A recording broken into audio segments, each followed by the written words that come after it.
Hello friends, welcome back to the channel the next frame. आज के इस video में हम करने वाले हैं बायोलॉजी के 20 इंपॉर्टेंट क्वेश्चंस को, और ये है पार्ट 4। तो चलिए स्टार्ट करते हैं आज का वीडियो। हमारा फर्स्ट क्वेश्चन है, मस्तिष्क का मुख्य सोचने वाला भाग कौन सा है? ऑप्शन है मध्य मस्तिष्क, अधश्चेतक, अग्र मस्तिष्क, पश्च मस्तिष्क। तो इसका राइट आंसर हो जाएगा ऑप्शन सी, अग्र मस्तिष्क। जो अग्र मस्तिष्क होता है वह दो भाग में विभाजित होता है। पहला है प्रमस्तिष्क, जिसे कि सेरिब्रम कहते हैं, और दूसरा है डेंसिफ्लोन। ठीक है, और यह मस्तिष्क का सबसे बड़ा भाग भी कहा जाता है। तो इसका राइट आंसर ऑप्शन सी हो जाएगा। सेकेंड नंबर क्वेश्चन है, जरा दूरदर्शिता एक दृष्टि दोष किस कारण से होता है? ऑप्शन है नेत्र गोलक का दीर्घीकरण, अभिनेत्र लेंस की लघुकृत वक्रता, अक्षमाभि पेशियों का कमजोर होना, अभिनेत्र लेंस की क्रमशः बढ़ती नम्यता। तो इसका राइट आंसर है ऑप्शन सी, पश्चिमाभि पेशियों का कमजोर होना। जब पश्चिमाभि पेशियां कमजोर हो जाती हैं, ये सामान्यतः वृद्धावस्था में होता है, तो जरा दूर दृष्टि दोष उत्पन्न होता है। इसमें क्या होता है, इसके निवारण के लिए अवतल व उत्तल लेंस का प्रयोग, दोनों का प्रयोग किया जाता है चश्मे में।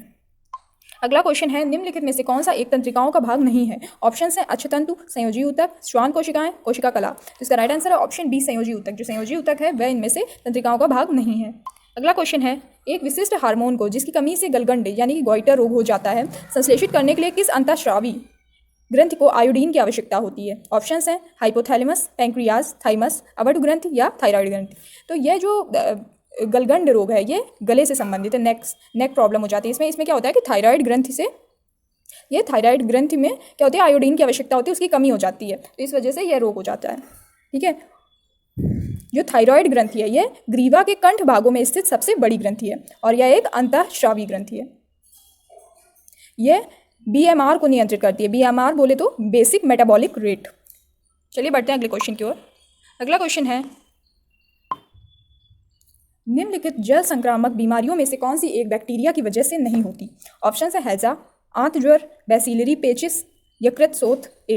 इसका राइट आंसर ऑप्शन डी, यकृत शोथ ए। जो अन्य दे रखी गई हैं वे बैक्टीरिया की वजह से होती हैं। जो हैजा है, हैजा गंदगी युक्त भोजन व जल पीने से होती है, और इसके जो निवारण के लिए ORS लिया जाता है, यानी ORS का फुल फॉर्म होता है ओरल रिहाइड्रेशन सोल्यूशन। ठीक है, और हैजा किस जीवाणु के से होता है? तो जीवाणु का नाम है विब्रियो कोलेरी। Vibrio cholerae. चलिए बढ़ते हैं अगले क्वेश्चन की ओर। अगला क्वेश्चन है, मच्छर के काटने से शरीर में प्रवेश करने के बाद मलेरिया परजीवी, जिसे प्लाज्मोडियम कहते हैं, प्रारंभिक गुणन कहाँ दिखाता है? ऑप्शन है रीढ़ रज्जु में, रुधिर में, यकृत में, तिल्ली में। तो इसका राइट आंसर है ऑप्शन सी, यकृत में। ठीक है, यहाँ पे क्या होता है कि जो परजीवी प्लाज्मोडियम है वह गुणन करता है, मतलब कि वह बढ़ता है यहाँ पे।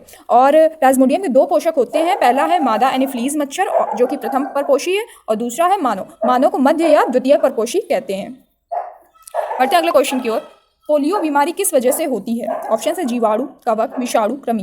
इसका राइट आंसर है ऑप्शन सी, विषाणु। जो पोलियो बीमारी बच्चों में हो जाती है वह विषाणु के कारण होती है, और इस विषाणु का नाम है एंटोरो। ठीक है, और इसमें क्या होता है कि जब पोलियो बीमारी हो जाती है तो विषाणु केंद्रीय तंत्रिका तंत्र में पहुंचकर मेरुरज्जु की डॉर्सल हॉर्न सेल्स को नष्ट कर देता है। ये कोशिकाएं जो होती हैं, ये कोशिकाएं पेशियों की क्रियाओं का नियमन करती हैं। जब संवेदनशील कोशिकाओं क्रिया का नियमन करने में अक्षम हो जाती हैं तो बच्चों में लकवा हो जाता है, और इसी बीमारी को क्या कहते हैं? पोलियो कहते हैं। ठीक है, चलिए बढ़ते हैं अगले क्वेश्चन की ओर। अगला क्वेश्चन है,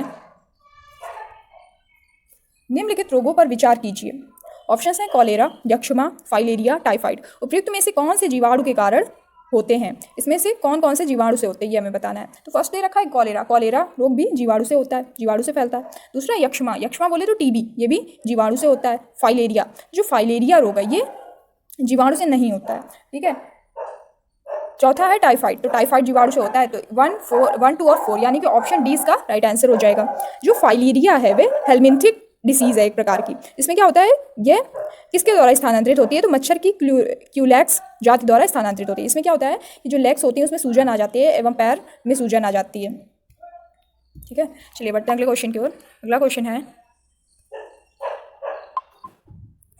निम्नलिखित में से कौन सी एक बीमारी प्रदूषित जल के कारण नहीं होती? ऑप्शन है अमात्यक्षार, पीलिया, आंत ज्वर, यक्ष्मा। इसका राइट आंसर है ऑप्शन डी, यक्ष्मा। जो TB है ये प्रदूषित जल से नहीं होती है, बल्कि यह इसमें क्या होता है, फेफड़े प्रभावित होते हैं। और यह फैलती कैसे है? तो खांसने, छींकने, लार आदि से फैलती है एक व्यक्ति से दूसरे व्यक्ति में। चलिए बढ़ते हैं अगले क्वेश्चन की ओर। मानव के निम्नलिखित अंगों में से कौन सा एक प्रतिरक्षी अनुक्रिया के प्रदर्शन में शामिल नहीं है? ऑप्शन है थाइमस, मस्तिष्क, तिल्ली, लसिका गांठ। तो इसका राइट आंसर है ऑप्शन बी, मस्तिष्क। अगला क्वेश्चन है, निम्नलिखित में से किसमें अपमिश्रण के कारण ड्रॉपशी रोग होता है? ऑप्शन है घी, अरहर दाल, सरसों का तेल, हल्दी चूर्ण। तो इसका राइट आंसर ऑप्शन सी सरसों का तेल। अगला क्वेश्चन है हड्डी तोड़ ज्वर को सामान्यतः क्या कहते हैं? ऑप्शन है आंत ज्वर, नासा सोथ, पीत ज्वर, डेंगू। तो इसका right answer option D dengue. जो डेंगू को हड्डी तोड़ ज्वर भी कहा जाता है और इसमें क्या होता है कि प्लेटलेट्स में कमी हो जाती है और इसके उपचार के रूप में एक तो फर्स्ट जो उपचार लिया जाता है पैरासीटामोल एंटीबायोटिक के रूप में लिया जाता है और इसके जो विषाणु का नाम है, इसके डेंगू जो है विषाणु से फैलता है, इसके विषाणु का नाम DEN1,4 है। DEN1,4 इसके विषाणु का नाम है, ठीक है। और इसको स्थानांतरित कौन करता है? तो मादा टाइगर मच्छर के द्वारा यह एक व्यक्ति से दूसरे व्यक्ति में स्थानांतरित होता है।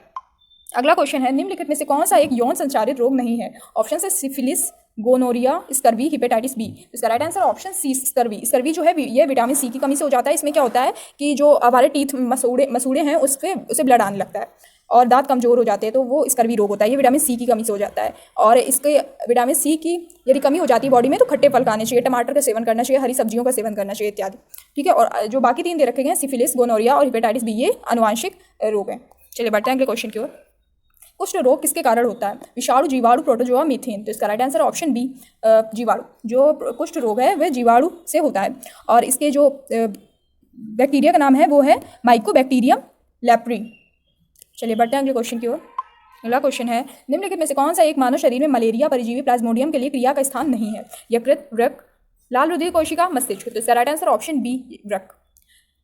यकृत में तो जो प्लाज्मोडियम है वो गुणित ही होता है, ठीक है, तो ये भी है। और लाल रुधिर कणिकाएं तो ठीक है ये भी है और मस्तिष्क भी है, तो राइट आंसर क्या आ जाएगा? ऑप्शन बी वृक्क। अगला क्वेश्चन है निम्नलिखित में से किसने पेनिसिलियन जीन्स से प्रतिजीवी उत्पादक कवक की खोज की? कवक की खोज किसने की? तो Louis Pasteur, sir Alexander Fleming, Stanley Prusiner, Robert Hooke. तो जो कवक की खोज की थी वो की थी सर अलेक्जेंडर फ्लेमिंग ने। ऑप्शन बी इसका राइट आंसर हो जाएगा। अगला क्वेश्चन है हल्दी के किस भाग से हल्दी पाउडर प्राप्त किया जाता है? सुखाया हुआ प्रकंद, सुखाया हुआ मूल, सुखाया हुआ फल, बीज। तो इसका राइट आंसर हो जाएगा ऑप्शन बी सुखाया हुआ मूल। जो हल्दी है वो जड़ से प्राप्त होता है और इसका वनस्पतिक नाम क्या है? तो कुरकुमा लौंगा। हल्दी का वनस्पतिक नाम है कुरकुना लौंगा। चलिए अगले क्वेश्चन की ओर बढ़ते हैं। अगला क्वेश्चन है रेशम कीट पालन निम्न में से किस पत्ती पर किया जाता है?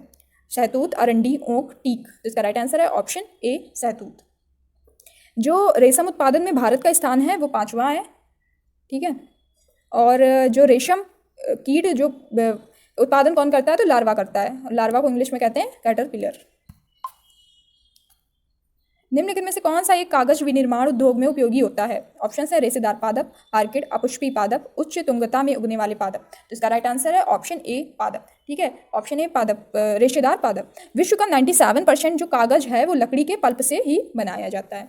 तो ये थे आज के हमारे 20 इंपॉर्टेंट क्वेश्चंस। आपको कैसी लगी ये वीडियो कमेंट सेक्शन में जरूर बताएं और अगर आपको ये वीडियो अच्छा लगा हो तो वीडियो को लाइक कर दें और चैनल को सब्सक्राइब भी कर दें। मिलते हैं नेक्स्ट वीडियो में कुछ नए क्वेश्चंस के साथ। आज के लिए इतना ही। Thank you so much guys for watching this video and Jai Hind.